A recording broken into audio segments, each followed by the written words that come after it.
Perfect. Our recording started. I think we'll make a start if that's okay.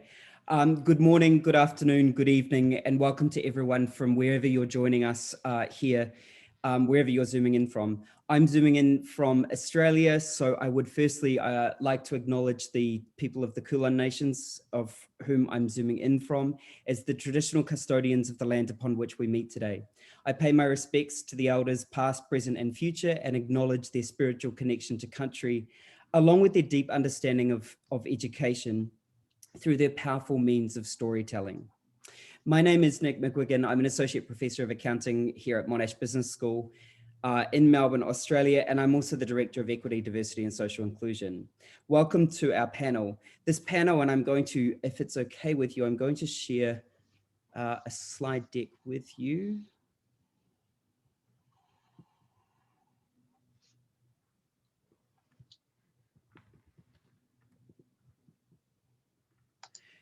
There we go. This panel is that I'm chairing as part of our EAA Education Committee plans for enhancing and activating the education space for the European Accounting Association. So we've been working very hard this year to try to grow the activities in the education spaces, running different workshops. We've had workshops around virtual reality, provocations of classroom sessions that we had at the EAA just the other day on Power BI and data analytics. So this future panel is definitely alongside our EAA education activities. So I just wanted to acknowledge the broader education committee that you can see represented here. The future of accounting education, strategizing for a new decade.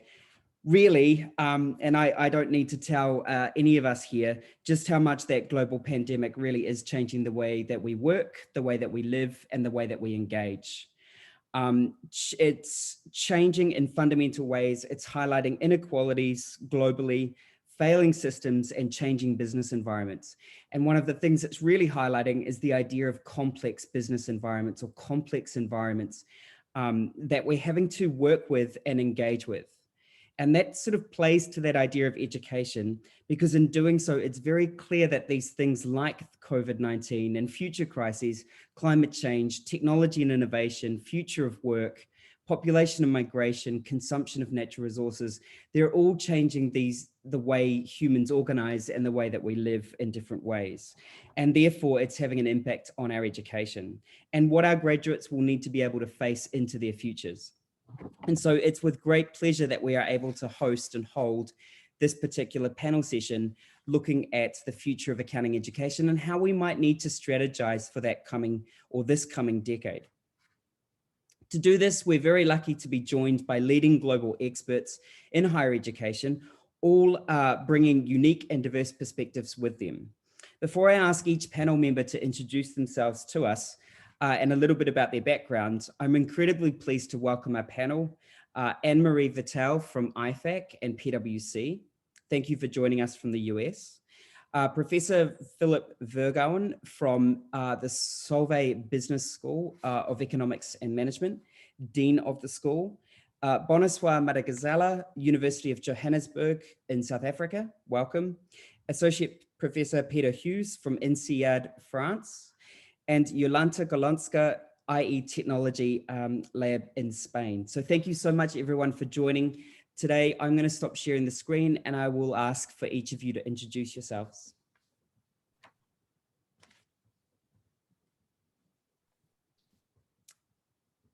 Right, so yes, Nick, thank you so much. And I'm going to introduce myself in addition to talk a little about some of the work that IFAC's been doing. And it's a privilege to be part of this esteemed panel.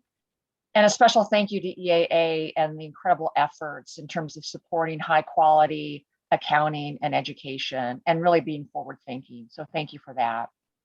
Now, by way of background, I am an audit partner at PwC. I'm speaking today in my capacity as the chair of the International Panel on Accountant Education, and the comments today are those of my own and not as a PwC partner. Now, prior to assuming the role as the IPAE chair, I was the chair of the International Education Standards Board. The board fully executed against its work program with the issuance of revised accounting education standards in technical competence, professional skills, professional values, ethics, and attitudes. All three of which are directed to an aspiring professional accountant during their initial professional development or IPD.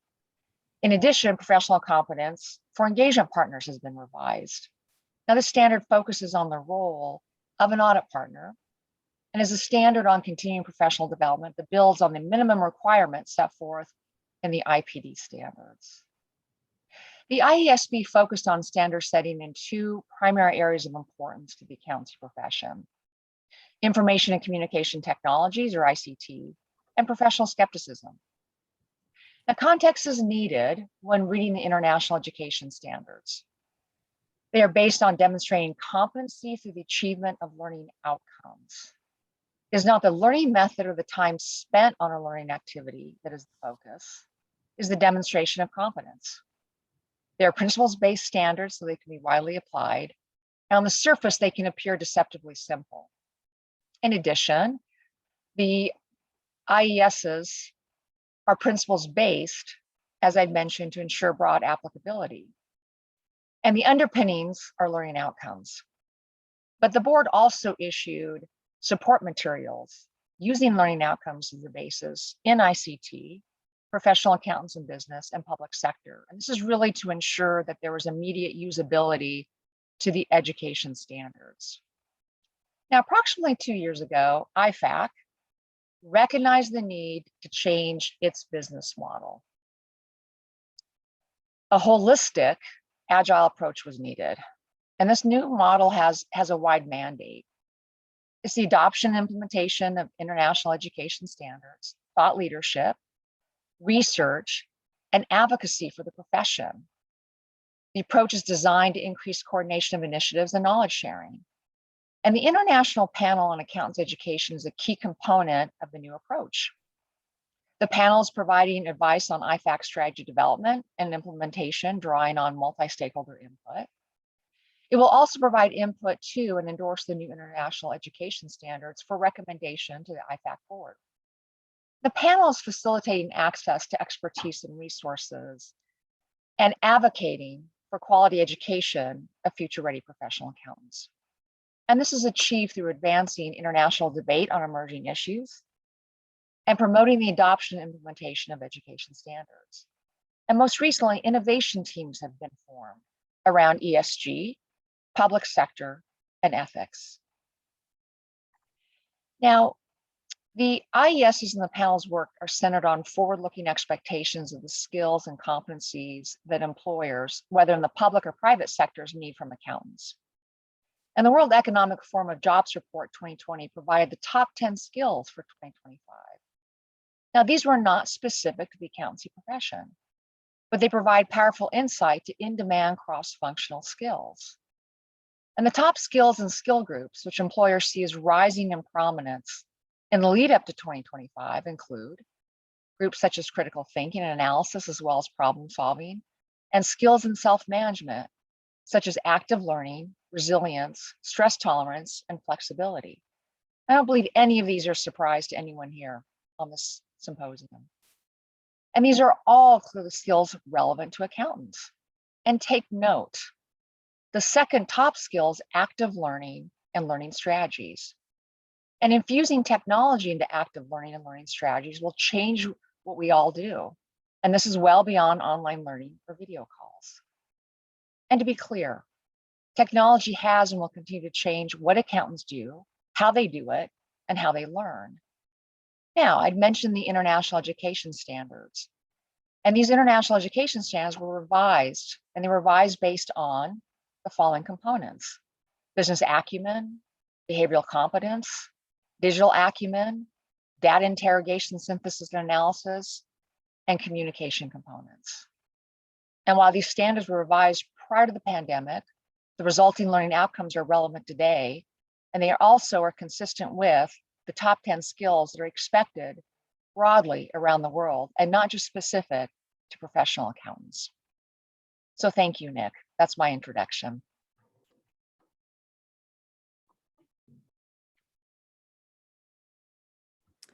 Thanks so much, Anne-Marie. If I could ask Philip to continue.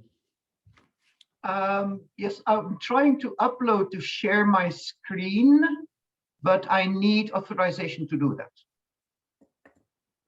By the way, I'm Philip Vergouwen. I'm the Dean of the Solvay Brussels School of Economics and Management. Prior to that, I was the Dean at Maastricht University School of Business and Economics and of the University of Hasselt. I'm also very active and stay very active in the international accreditation world, so doing a lot of peer reviews for both ACSB and EQUIS mainly. Special hello to Karen, to Martin, and to Anne, my co-language speakers.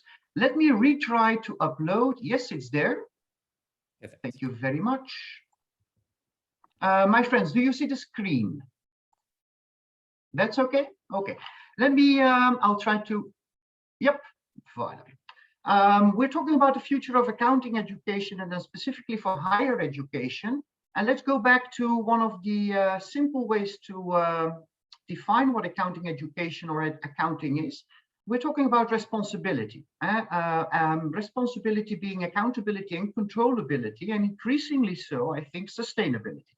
Sustainability not only referring to, let's say, the sustainable development, climate change, and the bigger challenges we face in the narrow sense of sustainability. I also think that accounting and the accounting profession has a core, a fundamental function to create sustainable businesses and to keep businesses and business models sustainable. So how do we do that? How do we help accountability? How do we help controllability? And how do we help creating and sustaining the businesses that we run?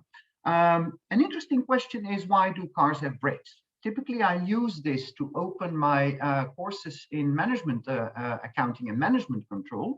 And typically the answer is, well, to stop or to drive safely and to not to over speed, but essentially the car marks or the brands that spend a lot of money, invest a lot of money into brake systems are the cars that drive more fast than the others. So essentially, strategically, why do cars have brakes? Well, that's to be able to drive faster with the same conditions of safety, of course. Yeah. So brakes are there to make us drive faster. So why do we study and teach accounting?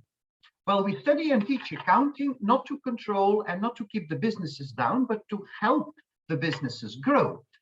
This means that accounting is important, still is important, and for as the language of business. So it is helping students to master the language of business, speaking in terms and in concepts and in methodologies that really help business and business analytics. And why do we do that? The mastering of the language of business, that is to make faster and more complete and better decisions. That's not only our profession, we are a function in an enterprise, so we collaborate, we interact, we participate with others. And it's our duty, I think, referring to the competencies and skills that Luis Vitali also already referred to, is that we have, I think, to increase our communication skills and knowledge transfer skills in how do we make students that are even better in communicating, getting their accounting message across to the other functions in the organization, such that the others understand the basis on which decisions are made. And we make decisions for value creation, and value creation, hopefully, in a sustainable way. So a couple of things I would like to put on the table as elements for a discussion on the future of accounting in higher education. We see that COVID has accelerated, and this is perhaps a dean's perspective, so an education organization content and delivery mode perspective. But COVID-19 has accelerated some trends, some important trends. We're there. We're in the middle of hybrid education modes.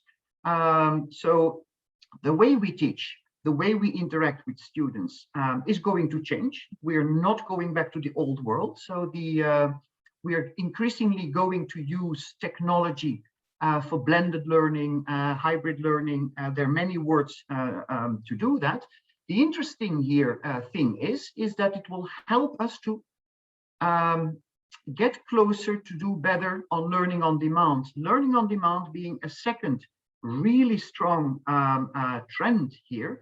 And this leads to the discussion on micro-credentials, stackable modules, and what is the place of accounting also in an interdisciplinary or even transdisciplinary context. So the challenge, I think, is an innovation on content, also research and delivery mode. There is new competition, and the competition is strengthened by the COVID-19 sanitary crisis. So this leads us to a duty to innovate the core of our profession of accounting. With respect to content and delivery mode, as I said, there's an incredible strong trend for micro-credentials. People are no longer interested, it doesn't suit the model of learning of the new generation to have a classical course in a classical semester.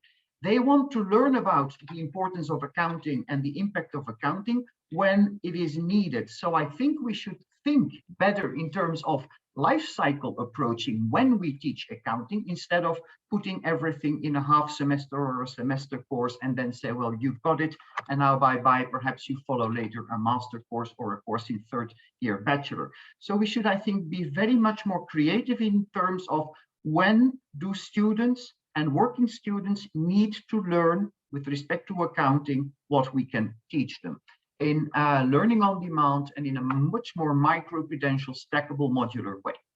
Secondly, and increasingly interrelated with this, is the multi-cross and interdisciplinarity issue. Accounting is a discipline in itself, absolutely. It's close to a functional task in organizations, but we have to interact with logistics, we have to interact with marketing, we have to interact with, increasingly so, with research and development, startups, and so on. So again, we have a lot to tell, but we should find the right moment and the right connect to tell and teach people what accounting is about and how accounting can contribute to the prosperous future of an organization.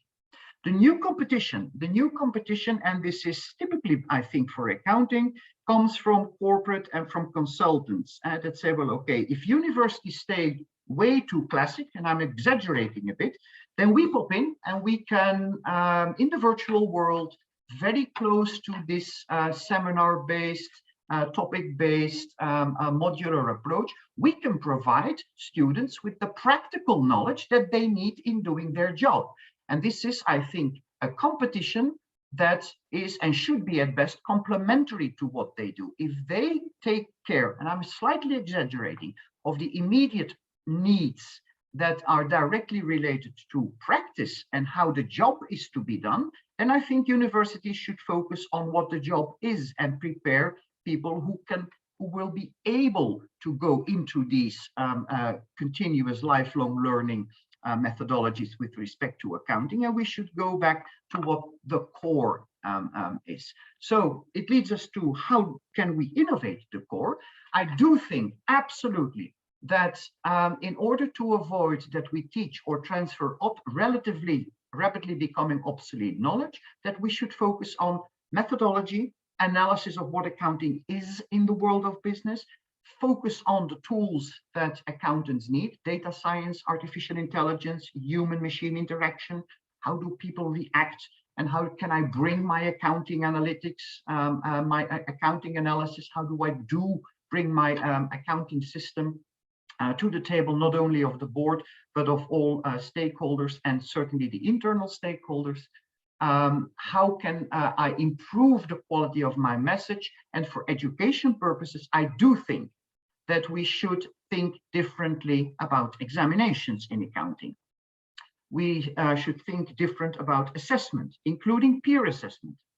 Peer assessment by students is a new trend, incredibly complex, but if we think about this carefully, it can and it should work, because while going through peer review and peer assessment, we also teach our students and they learn from us on how to assess, how to evaluate, how to give feedback, and how to make sure that the message you put across has been received by others, which I think is an essential, a really essential competence and skills for accountants. If we stay in our ivory tower, if we stay on the same line of providing sheets and tables, without focusing on the message that makes our business more responsible, more accountable, more controllable, and more sustainable, then we would, I think, miss out on the bright future that lies ahead of us. I'd like to call it a day at this moment. Thank you very much for having me.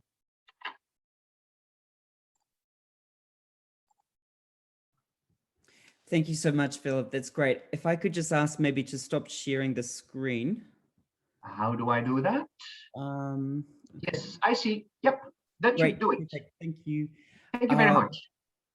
Thank you so much. If we could ask Boniswa to take over. Hi, everybody, and thanks to the panelists that have introduced themselves. And at this moment, my thought is like, I'm busy short-circuiting on what I'm hearing, which is lovely. I mean, I must say, well done. I mean, I think business is very lucky to have accountants being groomed from such an early age to come and work for a job. So for me, I come from a township. I'm a Black young girl born of a single parent. And what you find that the chartered accountancy space or the profession was always centered around certain people within the country. So Black Africans, generally, you wouldn't really find them in that space. For example, when I started studying to become a chartered accountant, there were only 300 Black female chartered accountants. And this was only in 2002. So therefore, I understand the importance of the profession and so forth. However, what I would like to bring in or diversify to the conversation is the fact that if we are wanting to increase the number of the professional accountants, it is highly important that even the teachers, or should I say the lecturers, look like the very students that are studying. So you find that in the University of Johannesburg, there's quite a number of Black kids that in the past never had the opportunity to actually have a higher education. Now that they are the first generation in their families to come and study, they need role models. They need people that look like them to say, actually, being an accountant is attainable. However, you find that there's a multipolar of issues. Yes, we are wanting to create accountants for businesses, but what happens to these accountants that we are training? What about themselves, seeing themselves as an entity, which for me then brings in the direction of personal financial literacy. So the way that we teach accounting on a daily basis is from an organizational perspective.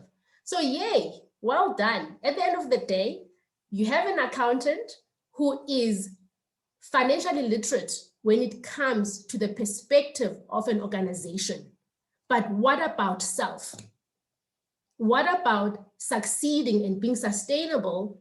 Those terms, those concepts of the balance sheet, of the income statement, they need to be able to apply those to the self, because at the end of the day, unfortunately, with the context of the South African history, the majority of young ones that look like me, they still have the importance of taking care of their grandparents, of their parents and other siblings. So it's not only, yes, I'm getting money. Yes, being an accountant is an elite profession that gives me money. But if I do not have the basics of how to run my own balance sheet, my own income statement from a personal perspective that is sustainable, then at the end of the day, what are we saying? So for me personally, I love the concept of being an accountant. I mean, I'm a chartered accountant. I mean, it has brought much success for me and I appreciate that. I just feel that the future of accounting education, especially in the academic space, or while we have them in academia, in the context of South Africa is that we need to elevate personal financial literacy because within the framework of teaching accountants, of qualifying as an accountant, personal financial literacy is seen to be a pervasive skill. And therefore it blends in the background with all other pervasive skills. So I feel that there should be an elevation slightly more. So the way that we teach accounting, so the accounting pedagogy would have to include in it being successful from a personal financial literacy perspective. And that is what I advocate for, over and above the fact that we teach the rules, we teach and we train people to become agents for business, but they must be agents for themselves as well. Thank you. Thanks so much, Boniswara, and thank you for diversifying that discussion too, in terms of looking at other types of contexts as well. If I could ask Peter now to introduce himself. Thank you, Nick. That's a hard act to follow, Boniswara.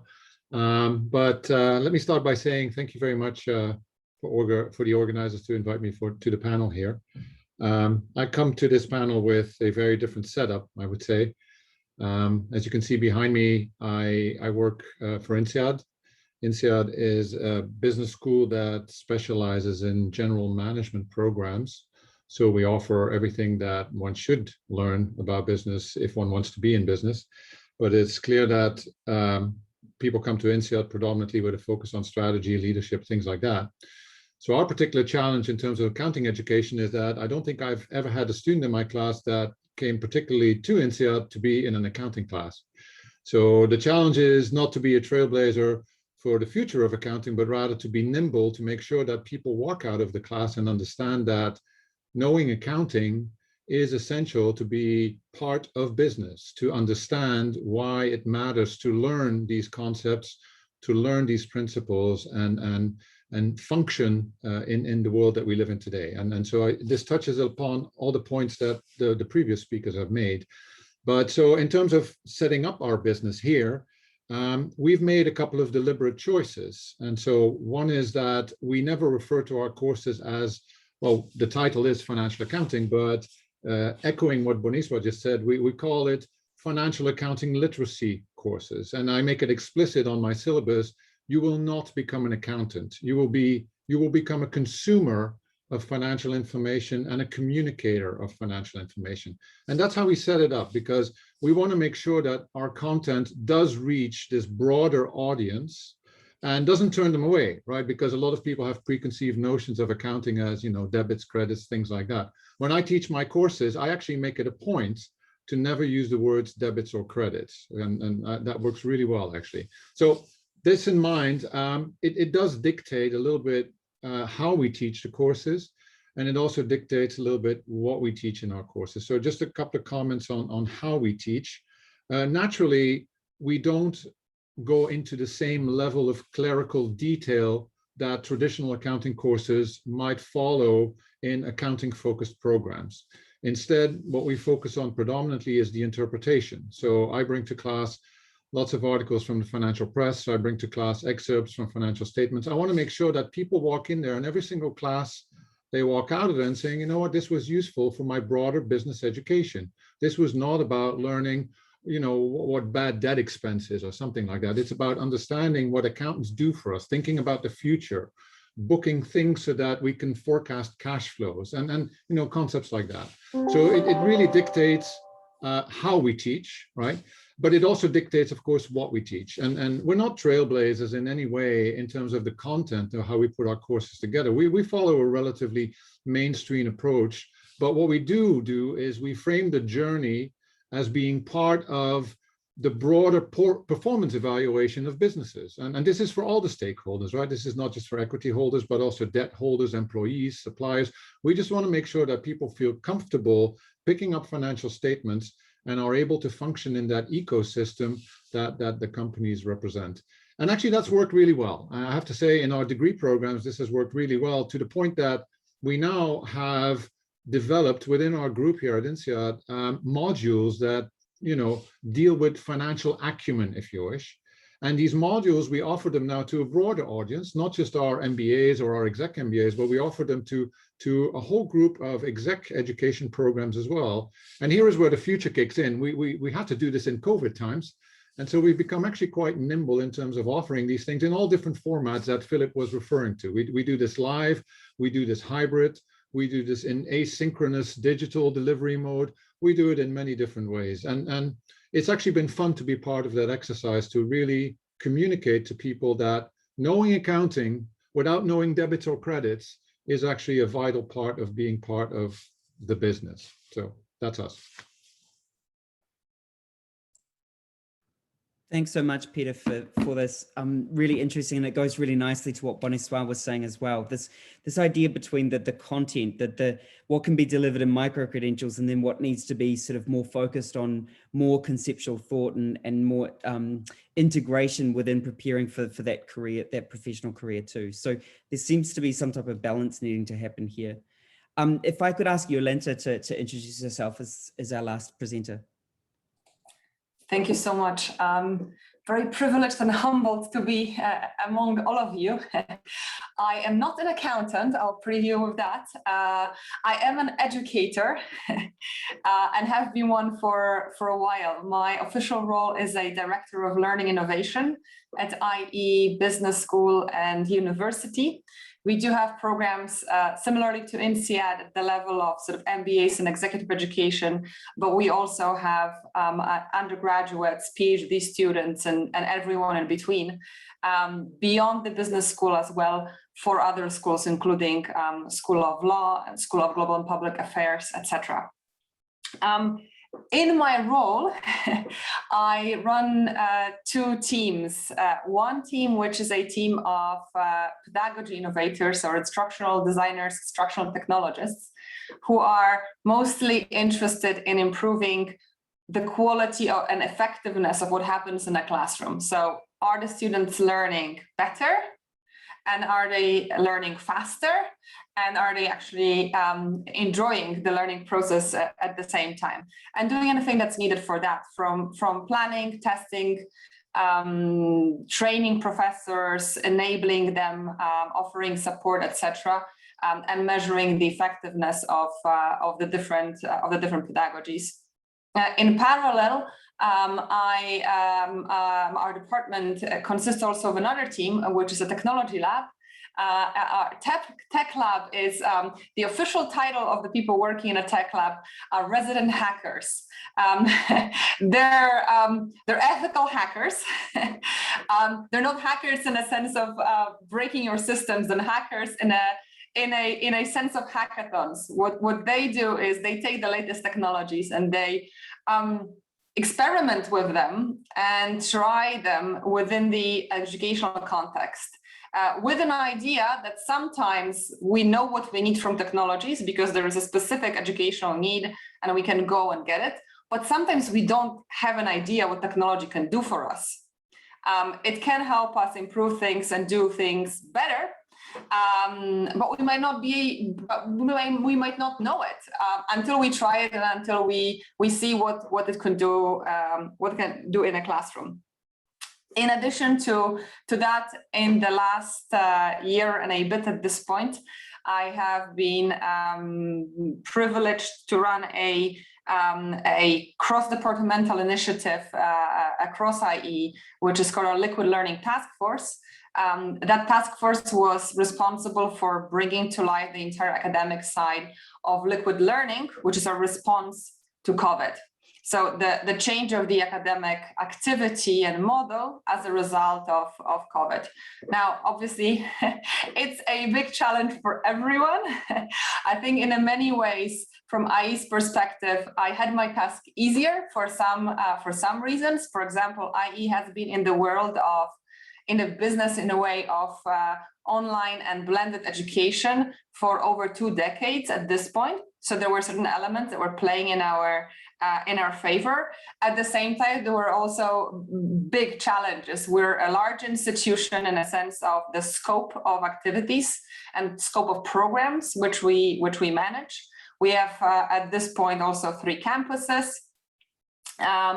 it's a large scale initiative, and in a way, the fact that we already had an online education is also a handicap because we're married to a very particular model right there, and it's hard to transition from that to yet another model which can enable the more hybrid learning.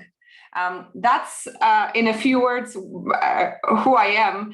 I'm not sure if I'm immediately allowed to respond, Nick, but I'm super excited about the comments from the previous panelists. I love that we brought up, in fact, 3 areas of the education, right? We talked about professional education from Anne-Marie. We talked about what higher education, so universities can do. But in a way, I want to also note that, well, both what Boniswa and I think Philip in some way brought up is the competitors element. Competitors, especially the ones that can teach accounting, not for those who want to be accountants, but for those who need to use accounting. And in many ways, what Philip said is that the competition is strengthened. It is a scary thing for higher education, but it might not be at all a scary thing for the world of accounting. It's a great thing for the world of accounting. Because if higher education institutions do not pull their weight in that context, well, there is someone else to pick up the slack and do whatever we're not able to do, should we not be able to do it. So I think this is an extremely exciting group within which we can have the conversation. Thanks so much, Jolanta. And I want to come back to that question because it's really nice. And I want to pose that maybe to Philip first.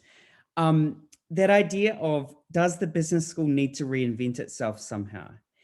And if so, how are we going to be able to do that? Well, the answer, and you can give the simple answer after a very long discussion, the answer I think is relatively simple. What we should do, or what our duty in higher education and certainly at business schools is like Peter also said, is to create and develop the people who will be ready to run businesses successfully. And from an accounting perspective, it is about understanding what accounting is about, why we have accounting, what behavioral economics or behavioral aspects, human science aspects enter into the making accounting work in an organization. And if there's one thing higher education should do, is to train people and make them able to learn everything they need to learn and will learn on the spot. The question is very simple.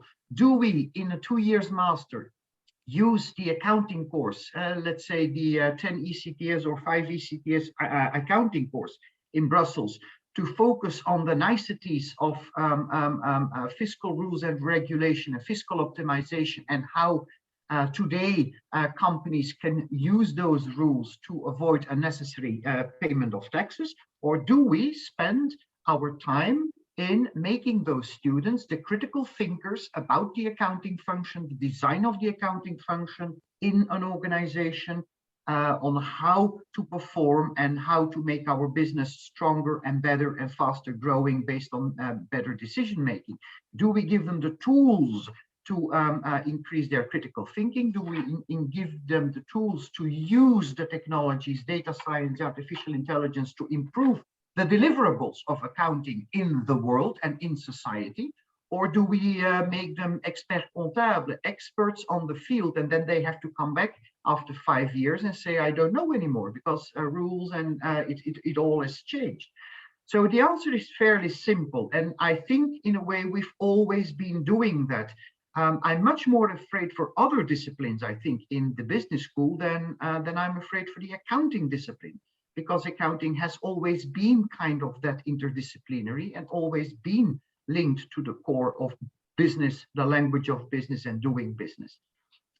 So the answer again is relatively simple. Critical thinking, tooling thinking, methodology thinking, and communication, getting your message work thinking. I think that is the core of what higher education should do.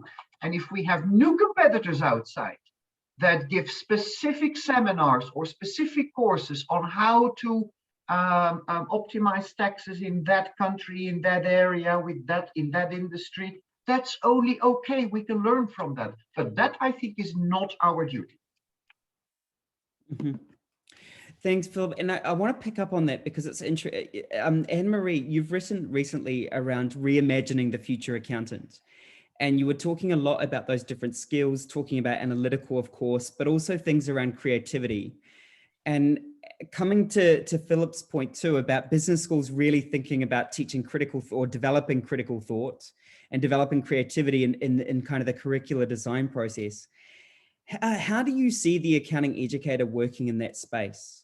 And how do they need to adapt and be agile enough to be able to somehow, I guess, start thinking about creativity in the concept of an accounting kind of space?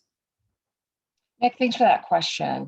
And the comments thus far have been outstanding. And I learn something every time. So thank you for everyone for giving me a learning moment, because that's terrific.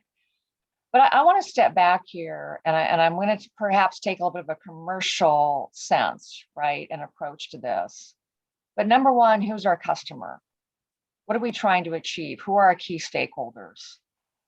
Number two, what's the demand look like?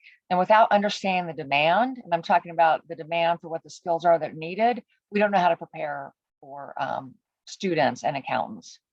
And I'm a firm believer, from an accounting perspective and education perspective, we have to be those individuals who are the most forward thinking, because we need to prepare individuals now that when they go out into the workforce, they can deal with it. We're not reacting. And I really challenge everyone to think about the business model needing to change. 4-year degrees, 2-year degrees, are those needed? Is ed tech going to disrupt accountancy education? Are there other forms of consuming the information? What do students want and how are they learning? But I would just say that we need to recognize the role of the accountant is changing, and it's changing significantly. And technology is having a huge impact. And what I talk about is we have accountants doing the same things, right? What we've always done. And then we have accountants doing the same things, but differently. And we're doing that already today. So what we've always done, we gather information, we manipulate information, we use tools like Excel or something to help us. Those days are gone, right? Make no mistake. We're now using small automation, and you do not need to be a programmer, and they're not cost prohibitive solutions. So small automation is changing the notion of extracting and loading and transforming data. Small automation is helping you procure the information that's relevant, or the content that's relevant to the problem that you're trying to solve. And that's where we're moving to and have moved to today. And then, of course, we're going to move to something entirely different. We're going to have accountants doing different things. And yes, the content's going to change somewhat. But think about ESG. Now, I will say, fundamentally, it's still process, controls, and people when you get down to it. But what we do is going to change. And I absolutely appreciate the comments on competition. Make no mistake, whether you're in higher education or whether you're an accountant, whether you're at a public accounting firm, your business model needs to change. And I know ours is already changing. It hasn't changed in 120 years, and it's massively changing. And so part of this is a great opportunity for us to say, if I had a clean sheet of paper, what would I do? Do I want to spend a semester on intermediate accounting? Now, believe me, I think intermediate accounting is very important, right? Because I do audits, and I don't want to lose sight of that. But are there other ways and other means, and how do students want to learn? And so I really think it's an opportunity here, because we are disruptive. We have been disruptive. COVID was horrific, and it is horrific, but it's been an accelerant, and an accelerant that we needed, because it gives us permission. It gives us permission, and it has broken us apart. And we have an opportunity now to say, I need to rethink what I'm doing. I need to rethink about digital upskilling, not only for myself, not only for educators, but even for students. How do they digitally upskill 6 months into the profession? Do they know how to do that? Because they're going to need to know how to do that, right? Because things are going to change so quickly, and things are changing quickly. And so I really, Nick and everyone, I think it's a great opportunity for us. But now is the time to take the charge. Now is the time, because we are disruptive. And if you don't think it's happening, please just step back and think about it again. Because this profession is tremendous. This profession is about business. This profession is about instilling confidence in accountants. in bringing to them the opportunity to have a thriving profession, to give back to society. And I don't want to lose sight of that. And I do think we have competition in our profession. I think we have competition in higher education through ed tech and other means, just like we have competition in what an accountant does, because it's going to change drastically and technology is going to significantly disrupt it.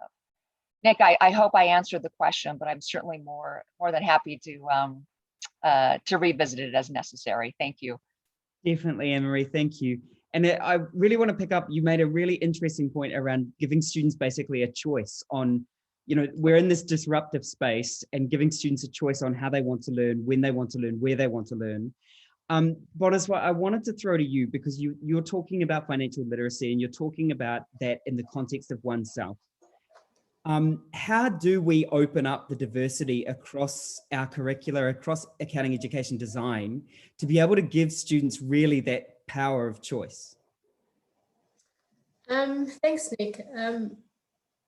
In my experience in the past 10 years with the students themselves, I find that when it comes to accounting, there's a mental block that happens in terms of the consumption of knowledge on what we are actually trying to teach. And the one thing I've always shared with students is that accounting is alive. It is in each and everything that you do, that you see. And you find, therefore, that for me, what is important when it comes to the curriculum is the how we deliver the message. Because for one, most of the students choose accounting not because they want to be accountants. The first question they had asked themselves, which degree will make me the most money? That's how they choose. I must say, SAICA has done a very good job of marketing accountants as the profession. And therefore, you find people just coming into the space because I want to make money and that's the only thing I have. So as much as you're trying to teach and build critical thinking, because with accounting, you can teach critical thinking, you can teach problem solving, and you can create individuals that can actually give back to their society. But where most of the business context is not made to be a lived experience, then the teaching doesn't go, do you know what I mean? It doesn't become you, because it becomes such a concept that's so abstract. Accounting is like so abstract and like, okay, what is this about? So for me, the curriculum, and even though I'm saying it's for self and so forth, the way that we bring in this real world, the way that we bring in this business needs to be done in such a way that can speak to a person's everyday experiences. I can give a quick example, for example, in that when my community found out that I'm studying accounting, the people in my grandmother's church group, they came to me to say, where must I put my money? So already, by virtue of being an accountant, there's all these thoughts from your community, from your family, that you are the go-to person when it comes to anything that is money and so forth. So I do appreciate the fact that it is important to know who the customer is.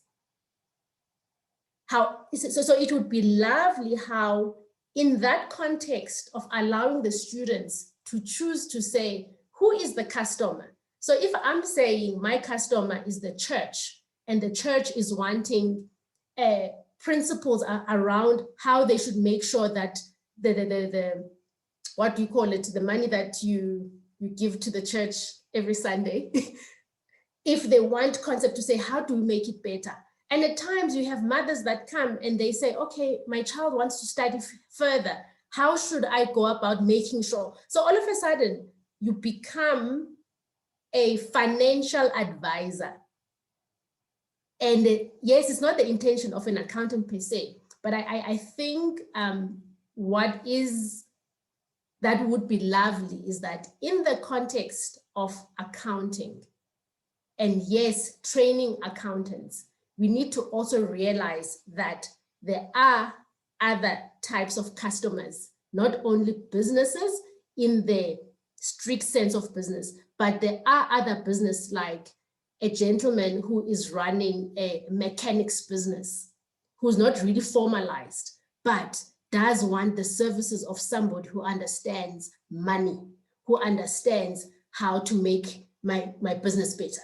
So I hope I'm answering the question, but from that perspective, I'm just saying we need to try and align what we have in the curriculum to people's lived experiences, and therefore bridge the gap of delivering the accounting principles and concepts in a way that a person can say, oh, actually, I have that, I've seen that, because I know with myself, when I teach, for example, leases, I use examples of actually having what we call shacks in your back room, because in our families in Soweto, you find that we might have a huge house, but at the back, we've got tenants that actually build a shack, and you collect monthly a rental.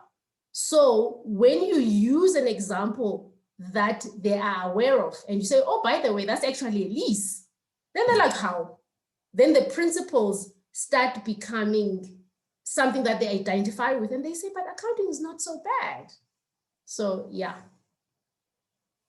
Boniswa, thank you so much. I want to use that same, you talk about the lived experience, and I really like it. And I think Peter was also talking a little bit about the lived experience coming from, I guess, sort of, there's an understanding that we need to have about financial literacy. And I just wanted to ask Peter's take on that in terms of the lived experience and then the changing kind of business professional environments, thinking of COVID and post-COVID business models. How is that financial literacy that's needing to be understood changing from the professional context? And how do we deliver that kind of identity construction as individuals playing in the accounting space, but not always having the kind of traditional career trajectory that they might have had in the past?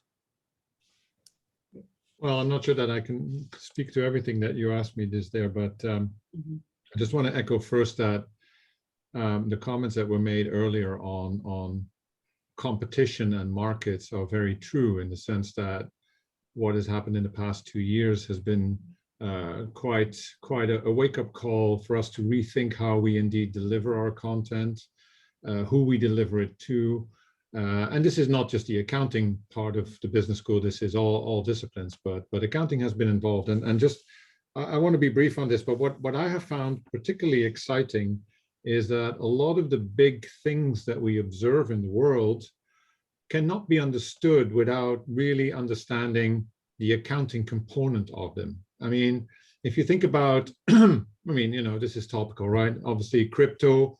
I mean, people talk left and right about all this stuff, but ultimately it will come down to us providing expressions for all these particular assets, if they are assets and things like that, so that people can think meaningfully about them in the context of their business model. They are clearly, in my view, not intangible assets. But anyway, that's another story.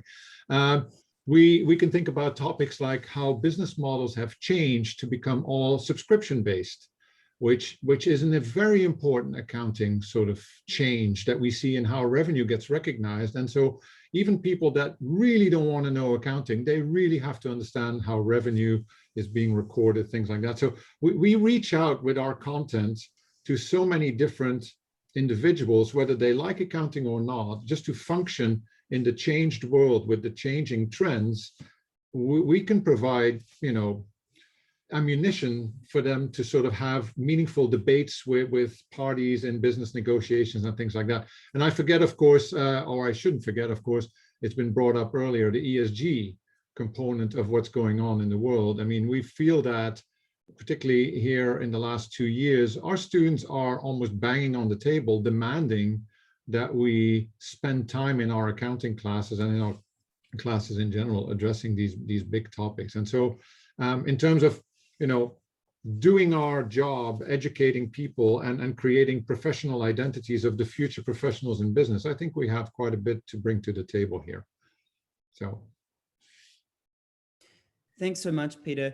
To let everybody know, we will be moving to audience Q&A in just a few minutes. So if you do have questions, do put those in the chat function. Otherwise, you are free to open up the mic and ask those questions when we move to that time. Jolanta, I think we're all dying to find out the effectiveness of these learning pedagogies. We've all been in this really disruptive space. We can see things changing so rapidly. We've talked here about micro-credentials versus coursework programs. I'm particularly interested in when Anne-Marie was talking and others have been talking about creativity and critical thinking skills. And I'm really curious to know, how can we develop those critical thinking skills within really small micro-credential kind of blocks? As we know, those things are kind of long progressive skills that need to be built. How effective have we been, or are we being, with these new learning pedagogies? Very good question, Nick. Let me preface by saying that indeed the mindsets, if you will, or the mind habits that we're talking about here, which are around critical thinking, creativity, and there's a whole list that you could come up with that are absolutely indispensable right now for graduates, are something that's important and something that needs to be reflected upon, no matter what format you're teaching in, and no matter what type of a program you're teaching in. So they are an integral part of the learning objectives for any, if you will, sort of learning unit that you create, be it a course, a program, a micro credit, or whatever else you do. Now, there is good and bad news in this. I would say the habits have this tendency that they develop over time. That's why we often refer to them as mind habits. So critical thinking is not just a skill, it's a habit. And a habit is not developed overnight. So I would be very cautious if anyone made a claim that within a single online learning unit that's completely self-paced, man against the machine, which takes you 2 hours to complete, you develop critical thinking habits, for example. It's very difficult. Habits need to be practiced over time. They have to be practiced in different contexts, and they need to become a little bit of a second nature for you to be able to use them. That having been said, not every micro-credential or a short unit would be that sort of couple of hours online. At IE, for example, one of the smaller units of learning which we offer sort of independently of a program are programs within IE exponential learning part of the business, where courses are offered in a 100% online context, but they're offered usually over a course of about 8 weeks. There is a significant amount of interaction, both in the man against the machine type of relationship, but also students with students, bringing in a lot of what Philip, for example, has mentioned, which is around peer assessment and peer feedback and the relationship between the students and the sort of social learning, which is another term that gets thrown around a lot. By the way, here, one of the things we've realized, social learning left to its own devices is not necessarily as effective as moderated social learning. So that social learning needs to have still a person who's more of an expert, who knows how to manage the interaction, who can guide the interaction into the correct place. Similarly, as peer assessment cannot be left to the students. I personally, in my classes, which are not accounting classes, use a lot of peer assessment. One of the things that I tell professors when I try to encourage them to use peer assessment is, if you think it's going to save you time, don't do it, because it ain't going to save you time. You're actually going to spend more time doing peer assessment work, because you got to engage now, not only giving a feedback to the student that prepared the piece of work, but also provide feedback to the feedback. Now, it's not wasted time. It's extremely effective. As Philip has already mentioned, it's something that massively improves the learning, because you learn at multiple levels. You don't only learn by the knowledge and the content, not only the application and the creation with it, but also more metacognitive skills of evaluating other people's work and reflecting upon your own work, because that's usually also part of the process of peer assessment. So in our IExcel courses over the 8 weeks, we would provide a mixture of those different activities, including live interactions with the professor. Now, those courses are entirely made online, but they are still quite effective at forming habits. Again, I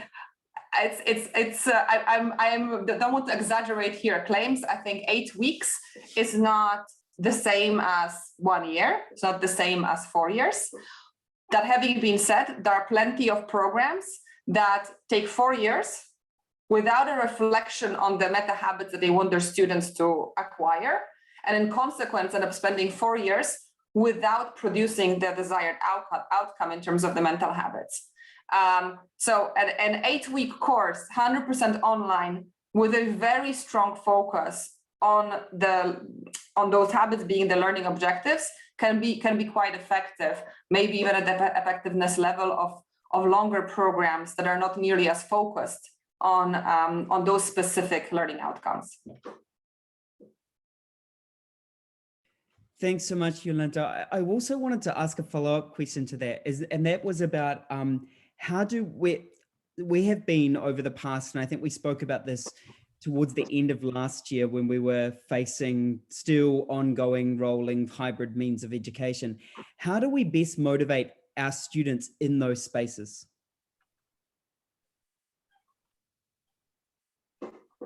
And that's probably open to the panel too. But I'm really curious about how we can start to, one, motivate our students working in those hybrid spaces, because there's a behavioral change that kind of has to happen. And then at the same time, I think we talked about that before, that there's a behavioral change within the educator too. Absolutely, absolutely. I'm curious how we are playing with that behavioral change, both with students and with staff and faculty. Yeah, if I may, I'll kick it off. Something we've been working a lot with lately. In general, when moving from a content that's more in a traditional format of a face-to-face interaction of a professor with a group of students in the same space, whether in a lecture format or a case discussion format or any of those sort of more traditional, if you will, face-to-face interactions, when you move from that to an online context, one of the things we tell our professors immediately is the major challenge is not learning new ways of teaching per se, because the pedagogical principles and what we know for a scientific fact that works really well in a classroom to create engagement, to produce results, to create satisfaction even among the students, does not change just because you change the format. The major challenge that you have is that now you're really exposed. Whatever you had as a security blanket when you were in a face-to-face context is now taken away. So the experience element, the ability to sort of keep the attention, especially if you're more of a charismatic professor who can keep the attention of the students, doesn't translate in the same way into the online context, especially into the more self-paced type of context, or a bit more asynchronous context. I would even argue, some professors tell us, well, when I teach in a face-to-face class, all of my students are listening. My typical response is, well, your safety blanket is the delusion that they're listening, that you can only keep as long as you're in face-to-face because you physically have them in front of you. Half of them are already not listening and on their mobile phones and doing other things. Now, in an online context, it's not half, it's 90% of them that are sort of multitasking, that are doing other things. So whereas in a face-to-face contact, things such as applied learning, making sure that whatever you teach is not just a theory somewhere out there, but you bring it really to the core, and you apply it immediately to something that's tangible and meaningful to the students. That you don't use tools for the sake of tools, but you bring in industry tools to the classroom. that you create enormous amounts of collaboration, introducing pedagogy such as team-based learning, where students can, in different kind of mini activities, collaborate in a structured way throughout the class, etc., etc., etc. Flipped classroom, everything. All of that you should be doing in your face-to-face class, in your online context, or what we teach at IE, which is the hybrid context, where some students are physically on campus and some students are remote, becomes absolutely critical. And so to your question, to your second part of the question, I guess in a way, what does that mean to the professors? Because you already suggested it requires a mindset change for the professors. I think for students, to maybe close that part, they already have been living a lot in the online world. There is an element of that they need some support with, which is around creating new practices and mainly focused on really committing to the study, because they're used to being led through the educational experience. And now they need to be much more leading their own educational experience, planning more, committing more, understanding and reflecting why they're learning. So they're more self-motivated, but it's a relatively smaller part. Obviously for a professor, the change is radical. If you are already an amazing professor who was using all of those elements to begin with, probably you will transition relatively easily. You learn how to do this in Zoom. You might have to adjust one technique or another, but it tends to translate relatively easily. But for majority of the professors, it is a huge jump that requires time, because as we all know, it's not just about the chip changing, it's also about acquiring the facility with the tools, the facility with the pedagogy, the transition, the changing of your syllabus, the rewriting of the activities, the rethinking of how you flow, the rethinking of your grading. Because it's not the same to grade a mixed course or a hybrid course than it is a sort of standard, if you will, face-to-face course. So it does require time.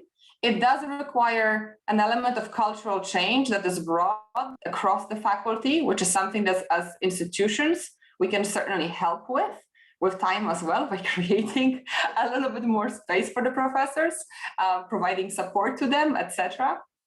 And then there is an element of making things easier for them. So there is a huge element also of making sure the infrastructure which we provide professors, not just, a Zoom account and off you go, but creating all of the infrastructure that's needed. I mean, some of the things we've considered at IE, which we've introduced during COVID, is equipment loans for professors who are teaching from home during the COVID, because not everyone had all of the right equipment to be able to teach at home, and a laptop is not the same as a computer with a screen, with a camera, with the right light, with what have you, right?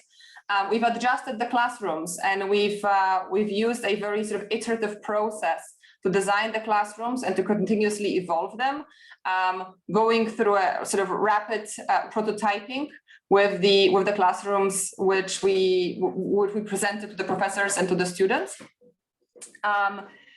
We've sourced a new software to support the professors, etc. So there is a big element of making the life easier for them with the infrastructure as well that you build around it. Great, thank you so much, Yolanda. I'll pass over to Boniswa, who has her hand up, and then also Philip. Thanks, Nick. Thanks, Yolanda. As you speaking, you mentioned about behavioral change. And I agree 100% that there has been a lot of, should I say, students have always been led. And now there's a lot of letting go a bit for them to adapt and to self-manage. However, what becomes a bit more challenging from my context is that, for one, at third year level, that is final year undergraduate, I've got 940 accounting students that I need to motivate, I need to keep excited. And most of them at the same time are having challenges as they use a cell phone to access their online material. Some of them, they don't have a stable internet connection. And some of them, they don't have a space, like a learning environment where they can focus and study, whereas campus used to be that for them. That was the space where a lot of learning could happen. And in South Africa, Eskom, there's a lot of load shedding, like literally every single day you will be without power for about 4 hours. And so those challenges really makes me wonder how much learning has actually happened during this COVID period. For the past 2 years, being 2020 and 2021, these accountants that we thought we have been training and building from an academic perspective, when they start their articles or their training in the workplace, what has actually happened during those 2 years? So for me, I must say I'm worried, because you might find that they have spent more time trying to polyfill, they've just been trying to manage all these issues and not much learning, not much skills development for them to be that accountant that is ready for the business place.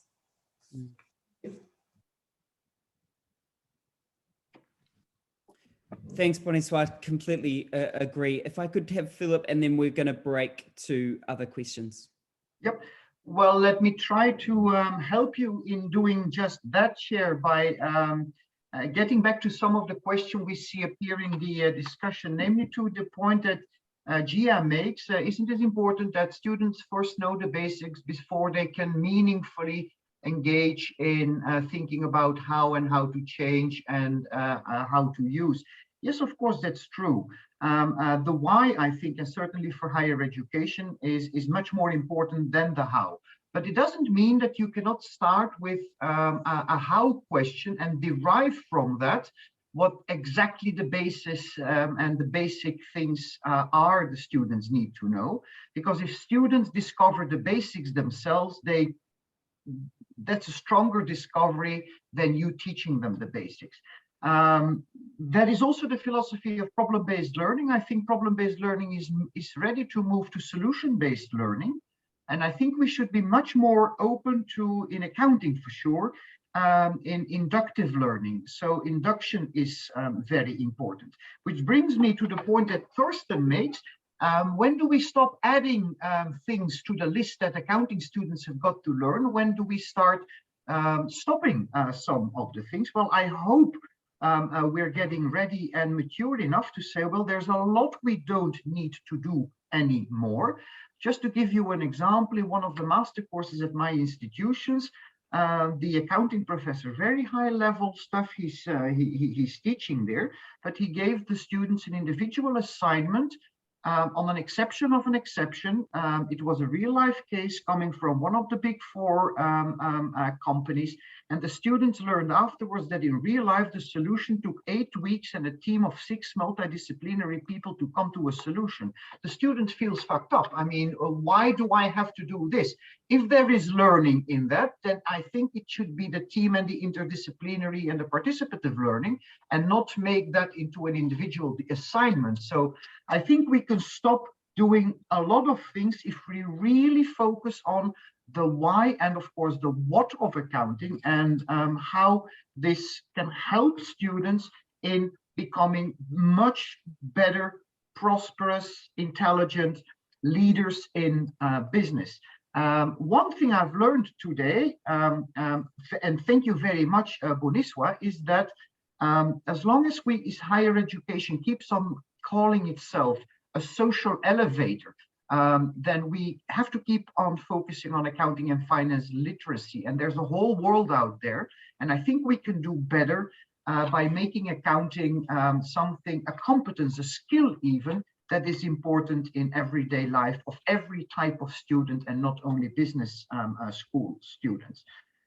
The last point I would like to address, the question was asked on what would you do for a course? Would you introduce ESG topics in an accounting course? Would you treat them separately in an extra accounting course?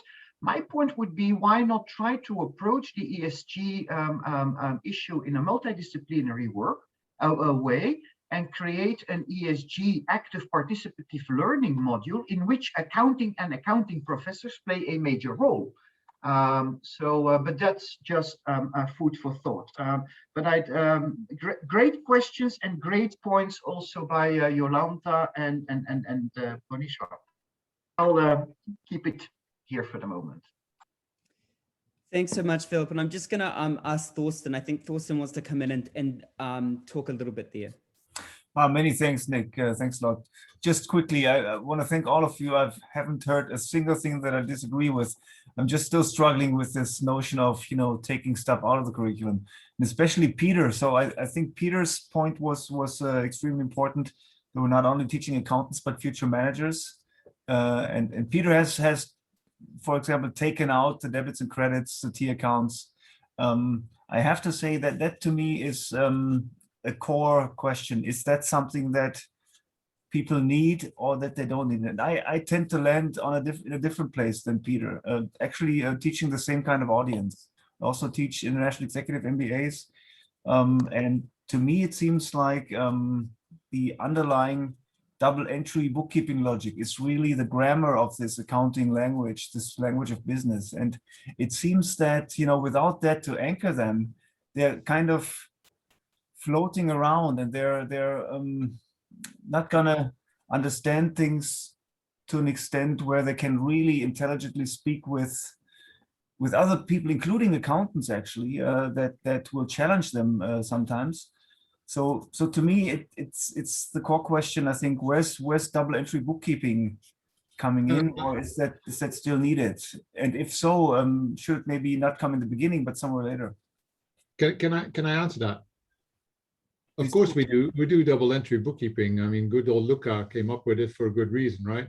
So the way I teach my accounting is I use the balance sheet equation method, because if you say I debit cash, that means something to us, I suppose, but to a lot of people out there, that doesn't mean anything. But if you say cash goes up, that actually means something to everybody, right? So if you take out the jargon, it makes your discussions a lot easier. And as you know, Thorsten, I spent a fair bit of time in practice before coming back to academia. And I can tell you that in all my discussions I had with people in practice, we did not use the words debit or credit unless they were skilled accountants that were having a discussion with me.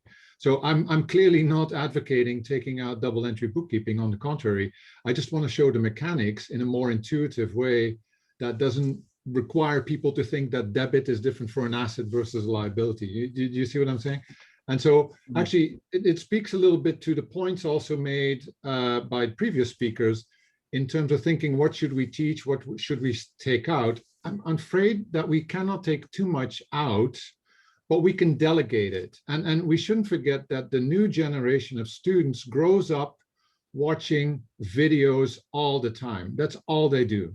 I have young kids here, that's all they do. They watch videos. And so a lot of the clerical stuff that is hugely important to do, accounting for real, we can delegate that to videos, to all kinds of like other delivery methodologies, rather than us actually trying to teach it. And so that's how we actually do our exec ed. When people come to INSEAD for an exec program, they have a week and they have to learn all kinds of different things, including 1 day of accounting. We're not going to spend time explaining the clerical stuff. We give them videos ahead of time so that they come into our classroom and we can start speaking the language in terms of strategy, in terms of like KPIs and things like that. So I think that's where our model should go. Sadly, we cannot take things out. I think we should just be nimble to sort of build the courses slightly differently so that we can still deliver the whole package, but perhaps in bite-sized sort of like different delivery modes.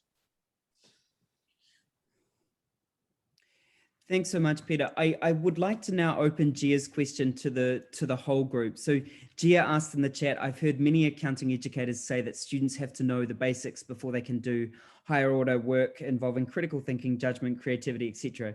It sounds like an effective way to address their concerns might be to redefine what the basics are away from debits and credits and how that relates.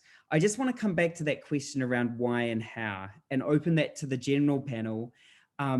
When we do take things out, could we be doing things in different ways? So for example, could we be still covering content, but doing it in a more creative way that would build in creative styles of thinking. And I just want to open that for thought across the panel.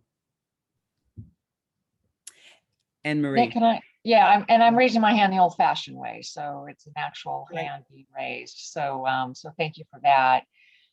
I think that so coming from a practitioner's perspective, right, and appreciating that the foundation of what we do is quality, and quality is done based on competence and knowledge and know-how and applying the skills, and also recognizing that a lot of that is learned on the job, right? 70%, pick your percentage that you want, but roughly a lot is learned on the job.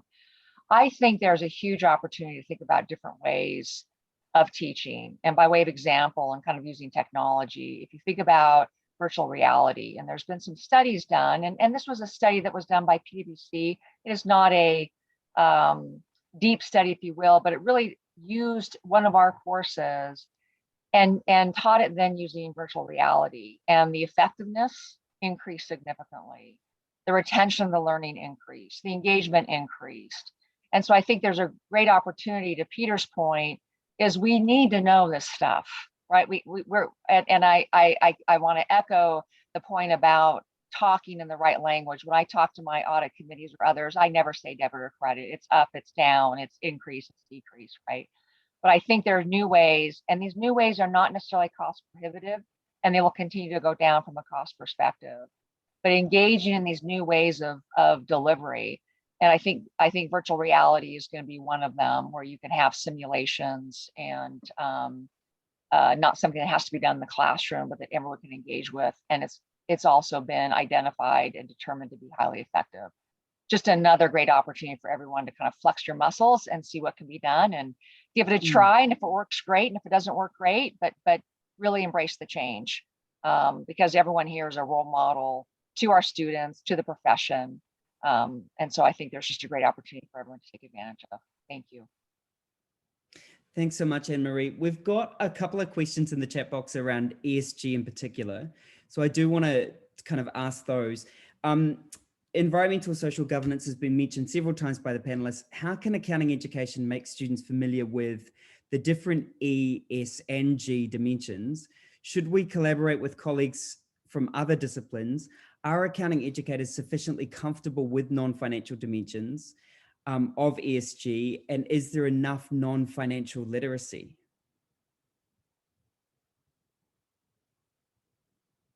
And that's open to the panel.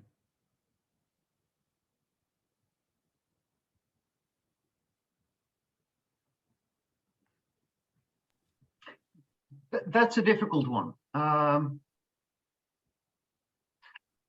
I think there is not enough financial literacy, and if there is financial literacy, it's often of the wrong kind.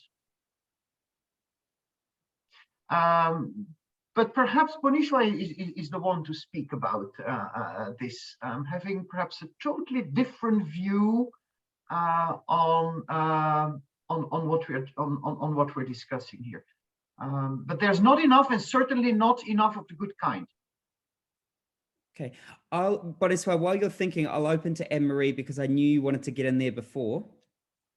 Right, Nick, thank you for that. And Philip, I think it's a great kind of challenge. I think that ESG, I think we shouldn't short sell ourselves. I do think we know a lot that would already support ESG. And I'm talking about when you break it down to its fundamentals in terms of the reporting aspect of it. It is about process, it's about information, is it complete?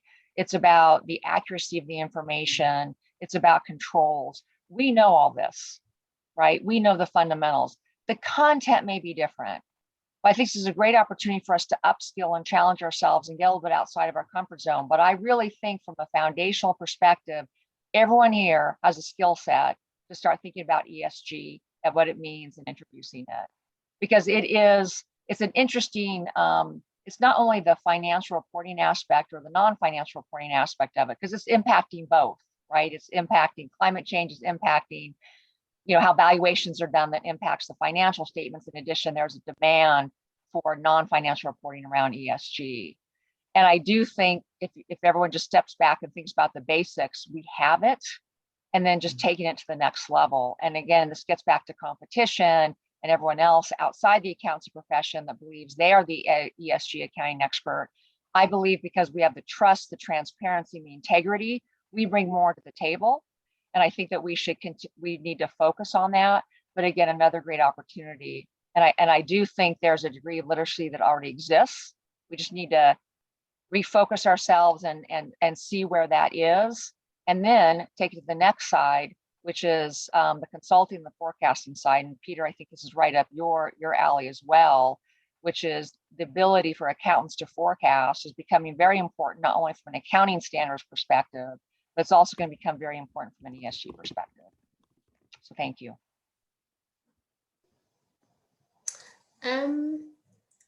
Nick, to get back to the question that was posed earlier, I think, yes, the word financial literacy sometimes can be misused. So when we're talking about non-financial elements or dimensions to one thing, it's not necessarily the financial literacy part of things. Because when we talk about financial literacy, it's always from a perspective of one's ability to make good decisions, if I should say, when it comes to things like that relate to financial planning, with regards to debt, with regards to having enough retirement savings and all of that. So that's what financial literacy mainly relates to. So on the other hand, though, with the ESG, I do feel that there's certain contexts that accountants don't always know.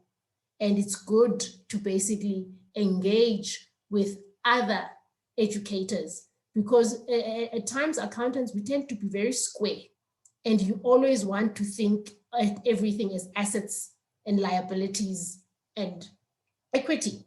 Whereas engaging, I find that even engaging with the social sciences, for example, aspects, I get a better understanding of the society that I am engaging with. So when I bring in the financial context of accounting, you have the social sciences element, and it actually results in a much richer type of class, because you engage in history, you engage in the social context. And when you bring in accounting as a problem solver to certain of those challenges, it actually becomes so beautiful. And you're like, wow, I didn't know this. And as a result, the work that I'm trying to push at the university, for example, is to actually have each and every university student, when they register, to have financial literacy as a course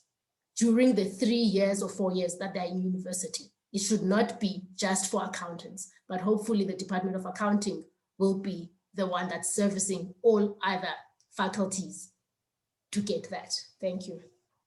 Thank you so much, Boniswa. And we are coming to an end. I do want to ask one final question, and it was posed by Sonia Galhofer. It was mentioned in the discussion that we need to connect our teaching to the lived experiences of our students. The lived experiences, of course, is extremely diverse.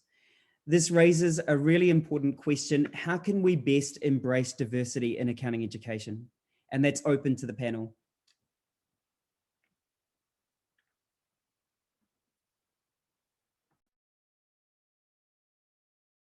If I may, not so much to accounting education as to all education, because I feel like this comment could apply equally to teaching any other field. I would say the first point is by seeing diversity as an incredible asset, as opposed to as a challenge to be overcome, which I think for quite some time we've had in higher education, this concept of like, oh, how do you manage diversity? How do you tackle diversity? Which, to be honest, was taken also from a corporate world, which treated diversity for a while as a sort of added complexity to the system. I think by now, more and more great companies, and I want to say more and more great universities also are seeing diversity as an incredible asset, as a way to bring in, if nothing else, the creativity that we were talking about, the sustainability, the honesty, and everything in between into the table. And I think part of it, in the end, about how do you bring the lived experiences into the class, is by making the students in a way, teaching your students and your faculty to start off with, to be comfortable and to be excited about the diversity and to be able to work with it in the most effective way, to actually be able to take the great value that comes from the wide range of views and wide range of lived experiences. I think even in this panel, I'm personally amazed and so privileged by the fact that even though we said we do agree on a lot of things, we do have different perspectives, and it's already opening up my eyes. And I only can wonder what would happen if we had even more diverse views around the table, and how much more real whatever we offer and more effective and impactful whatever we offer in this discussion could become.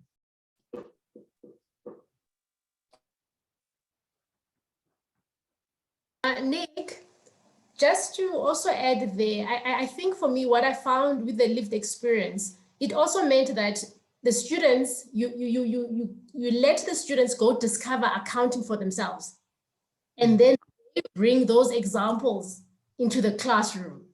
And then by using their examples to drive the concepts.